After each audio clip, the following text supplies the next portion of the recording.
दूसरा तरीका है और ये तरीका आसान है। बस ये हो गया, इसको ऐसे करके हमें दम लगाना। तो ये जो फ्राई किए हुए मैंने ये रखे ऐसे करके हमें तकरीबन 10 मिनट के लिए दम के ऊपर ऐसे कर। जो कीमा मेरे पास बचा हुआ था वो मैं डाल रहा हूँ इसके ऊपर, इसके मसाले में जी थोड़ा सा, क्योंकि ये तो ऑलरेडी तैयार है।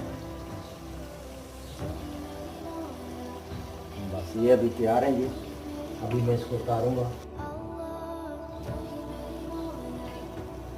जी। बिस्मिल्लाहिर्रहमानिर्रहीम। ये बिल्कुल तैयार हो गया जी। इस रेसिपी के साथ आप अपने घर में बनाएं और इस तरीके के साथ अपने घर में आप बनाएं और मुझे भी इसके चैनल को सब्सक्राइब करें और लाइक करें, आगे शेयर करें।